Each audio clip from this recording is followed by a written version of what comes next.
Hello and welcome back to Fuzzy's Kitchen. In today's episode we're actually going to rehash one of our favorite recipes, which is pizza.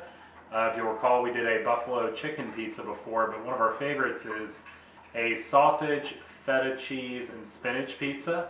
So bill of materials, basically we have some multi-wheat, multigrain pizza dough here. We get ours at Publix. You could make your own from scratch, but if you haven't had this before, it's excellent. Genio hot Italian turkey sausage. We'll actually cut the casing off and pan fry that. Spray butter as well as garlic salt for the crust when we prep it. And then from a seasoning standpoint, we have some minced garlic that we're going to roast with the sausage, as well as Parmesan and oregano. Our sauce base is actually going to be a Asiago Romano Alfredo. It's a light recipe sauce from Classico. It's delicious. Our cheeses are going to be fresh mozzarella as well as feta. And then lastly, a topping is just going to be baby spinach. So first step, we will actually prep the crust, and then we'll prepare the rest of the materials before we get it on the grill. Alright, so now we're basically going to prepare the crust kind of like a really large garlic bread. So the way you start this off is you can use flour or cornmeal, but basically what we have here is a pizza peel by Epicurean. I highly recommend investing in a pizza peel, mainly because you want to give the pizza stone time to warm up in your egg or your oven before you actually start cooking on it. And then in additional, when it's winter time, if you're using an egg outdoors, you don't want to transfer the pizza stone during the cold weather because it will crack in half. I've had that happen to me before.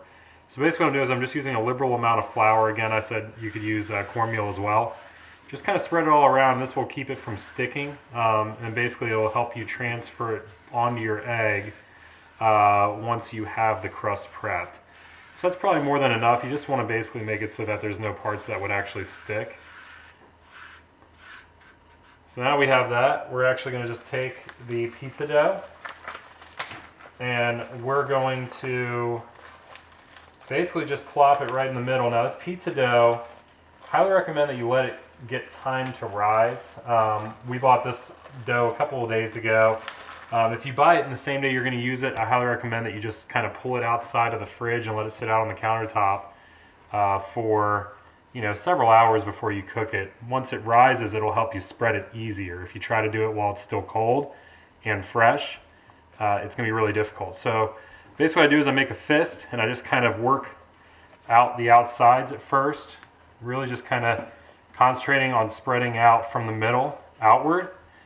And this will take a lot of time. It can take up to, probably a good 15 to 20 minutes of spreading it to get it to the width you want. But basically you want to get it to be about as big as this peel for a regular large pizza. Now, as you cook this dough, it will rise significantly. So it may seem paper thin to you. You might even be able to see through parts of it. It may seem like they're close to having holes, but as it cooks, it will rise and fill in. So I'm going to continue doing this for probably the next 10 minutes till I get it to a depth that looks good, and we'll check back in. Alright, so it's been about probably 8 minutes of just kind of spreading this dough out, and as you can see, kind of have like a perfect spread covering the whole Epicurean peel. This will be about the same diameter of a pizza stone in the egg as well, and it will rise and spread beyond this. So this is a good spread for the dough. So what we're going to do next, and this is probably the most critical thing we can do, is to make sure that we don't have a bunch of bubbles and air pockets, is really just to pierce the crust or the dough with a fork pretty aggressively. So you're just going to kind of come in here all the way up to the edge and just repeatedly stab the dough to get full coverage. Again, adding all of these holes in the crust will basically give it the ability to breathe so that air is not expanding within the dough.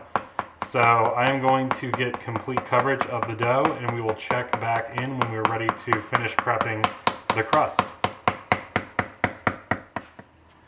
Alright, so we've done a good bit of poking holes. I'm not sure if this will show up on the camera or not, but basically full coverage, change direction of the fork multiple times just to make sure that we we got enough holes in there to prevent any huge bubbles from popping up in the crust. So now we're ready to prep the crust with kind of our flavors. So basically we're going to start with some of this, this butter spray, just to kind of sweeten up the crust, give it a good kind of garlic breadish base. No exact science on this, just kind of get wide coverage of the spray. You don't want to overdo it, you don't want to sog down the crust, but at the same time, you're going to want to kind of have this, have a nice melty buttery flavor. That's more than enough. So once we have that set, a little garlic salt, just to kind of add some of that Italian. Don't overdo it, just kind of get full coverage, nothing major. And then we're going to come back in with the oregano and parsley as well. Again, just to kind of give a garlic bread crust taste to this thing that'll really put it over the top. So a healthy amount of oregano, spread it all around, get good coverage. It's probably pretty good. Then we're going to come back in with the parsley, give it a little color, a little bit of that Italian spice to it. And that's it. You're going to let this sit aside for a little while now. You'll hear different views on how to cook pizza on a big green egg. Most people like to try to get it real hot, like 600 degrees, and put the toppings on the raw dough. I don't like to do it that way. Actually, what I do is I will put this in for about 10 to 12 minutes at 350 in the egg till it kind of rises and becomes kind of a firmer crust. And then I'll actually throw the toppings on while it's still on the egg for an additional 8 minutes. So we'll set this aside till we're ready to put it on the egg, but that's pretty much how we do our crust. And now we're going to move over and prep the rest of the toppings. Alright, so next we're actually going to put a skillet on medium heat, and we're going to pull about a quarter teaspoon of minced garlic, just like so. Kind of throw that in, let it go simmer a little bit, roast up a little bit. Actually, I'm going to add a little bit more. We're going to do about a half teaspoon just because I have so much sausage for the toppings. And this mixture of sausage and minced garlic, you know, if you have more than you want to put on your pizza, not a big deal. You can set it aside. Use it for something else. I think we've actually mixed it with queso before to make a dipping sauce for a party. So set that aside, let it get started. In the meantime, you're going to slowly put in your turkey sausage. Again, you didn't have to use turkey sausage. You can use regular sausage if you want. But this Genio hot Italian turkey sausage is really close to as good as any pork sausage I've had from the hot Italian variety. So we're going to cut the casing off. If you can see this, basically going to take a paring knife. You're basically going to cut in and rupture the casing. You just want to get it started. It might fight you with some pulls in certain areas, and you just kind of want to rip it up. And then what you do is you actually can turn it inside out, like so. You'll see the casing coming off cleanly like that. And then you just drop it in. So we're actually going to drop the whole package, which is about a pound to a pound and a quarter. It's basically 5 sausage links in there. And then we're going to basically roast until the minced garlic and the sausage turns a nice caramelized brown. So we're going to continue to do this until we got them all chopped up and separated and brown, and then I'll show you what the finished product will look like.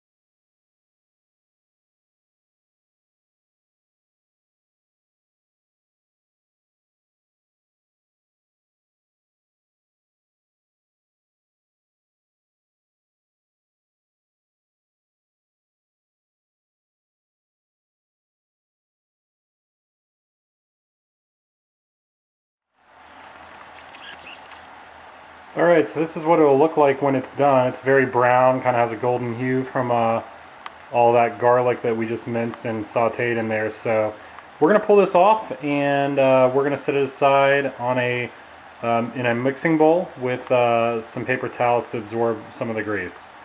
So we will check back in a minute. Alright, so now the crust is fully prepared.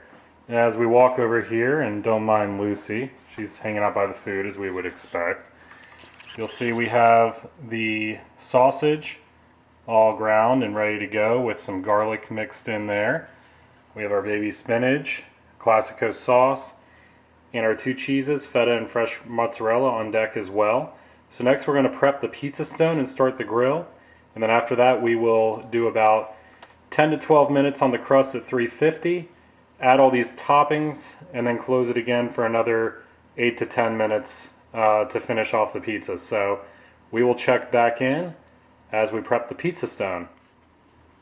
Alright, as you can see, my pizza stone's seen better days, but I assure you it is sanitary. We just use it literally 3 times a week for cooking various things. But we're going to do the same thing we did with the pizza peel. We're basically just going to give it a layer of flour so that we can ensure that when it is all said and done, because we're not going to take the pizza stone out of the egg because it is winter, and that will break the egg, or the, not the egg, but that would be bad, but the stone. We're going to give it a healthy dosage of flour just to ensure that it comes right off when we use the peel to get it back off again.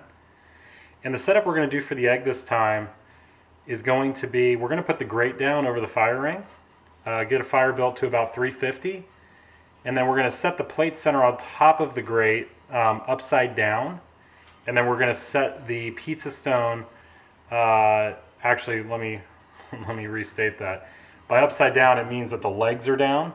So the legs will be down, the flat part of the plate setter will be up, and then we'll set this stone directly on top of that whole setup. So it'll make more sense when I show you in a minute, but we're going to continue spreading this flour to cover the whole stone, and we'll check back in after we have the fire built on the egg when we're doing the setup to heat up the stone. Alright, so as you can see we have a strong fire started, so the setup really is kind of simple. We're going to get it all heated up. It's kind of like preheating an oven. So we're going to set the rack down on the fire ring first. So we're just going to drop that down like so. And then we're going to put the plate setter upside down, which means legs down, on top of that.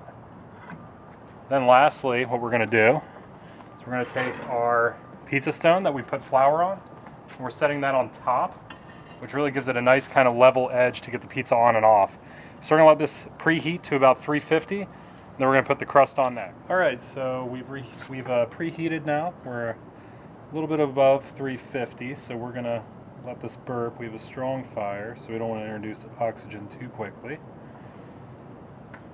So basically what we have here is our pizza peel, and we have an oversized spatula. So we're just going to gently start to work from the edges just to get a little bit of a start. And the dough should hold enough once you kind of get it started, where once you got the edge lifted, you can kind of start shimmying it on to your stone. And it's okay to spread it off with your hand if you have to.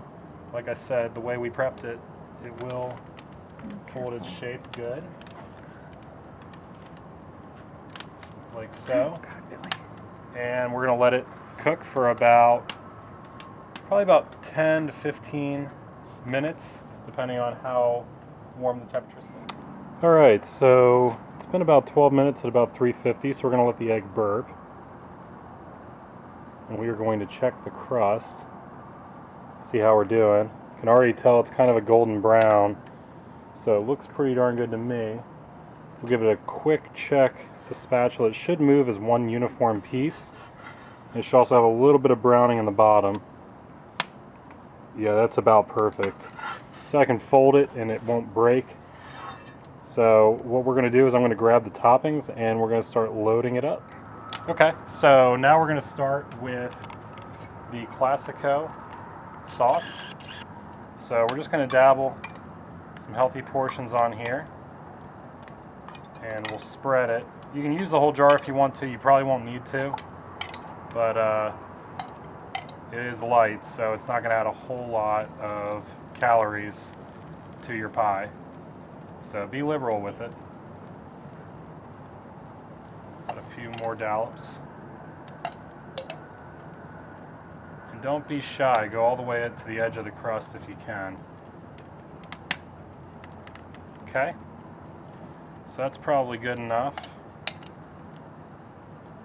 So now, what we're going to do is we're going to add our spinach leaves.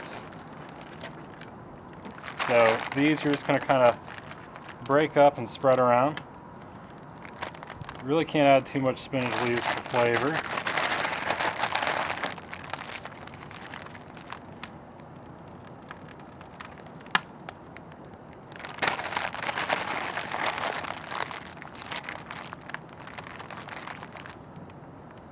So, a few more for good measure.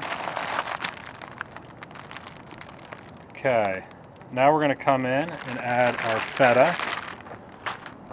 And this is really just kind of in a cube form, so you just kind of crumble it, spread it all around.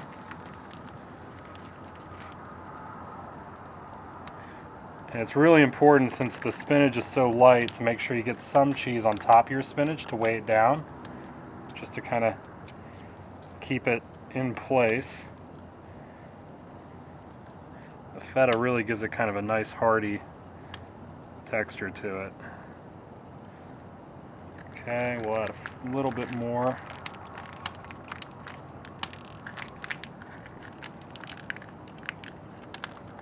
Okay.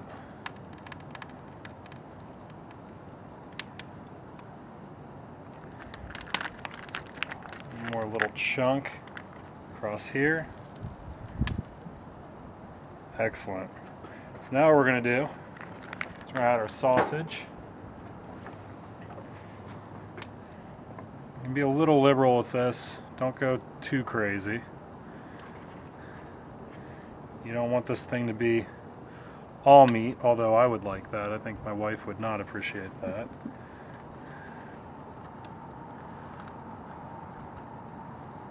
A few casualties in there. Won't hurt anybody. Just try to fill any gaps you can. Okay, that's probably good. We're going to come back in with our fresh mozzarella. These come sliced. You can get them whole form. Same idea though. We're just trying to kind of tear them into pieces, get some good coverage. You can leave them as a whole slice if you want. I just like to get more coverage out of it.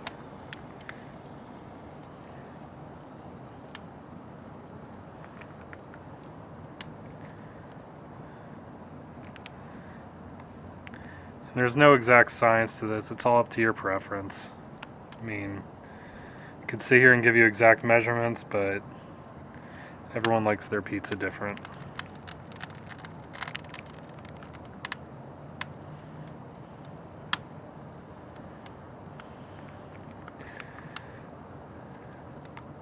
So we're going to do this slice and one more slice.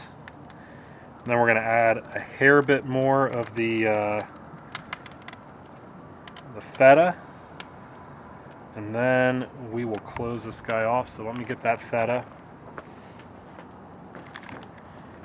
No rhyme or reason, it's just mainly because I want to make sure that the cheeses are all kind of all mixed together, and if you have one cheese layer on top of the other on top of the other, it ensures that you get enough coverage to get the whole thing.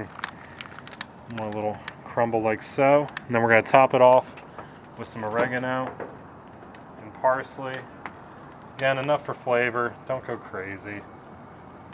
Just makes it really good when you get it to bake into that cheese. Makes a big difference.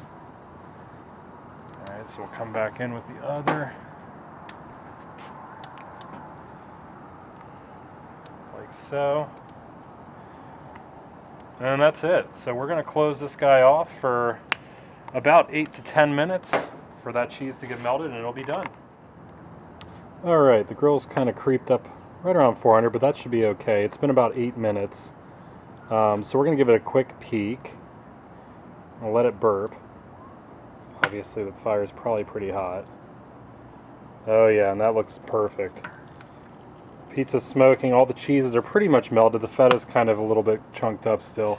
See that golden brown on the edge of the crust? That's what you're looking for. That means it's still going to have a lot of that kind of pop and snap to it when you bite into it. Pizza's still moving as a uniform, so it's going to be easy to get off. So what we're going to do here is we're going to pull it off and we're going to let it rest inside for probably 5 minutes before we slice into it.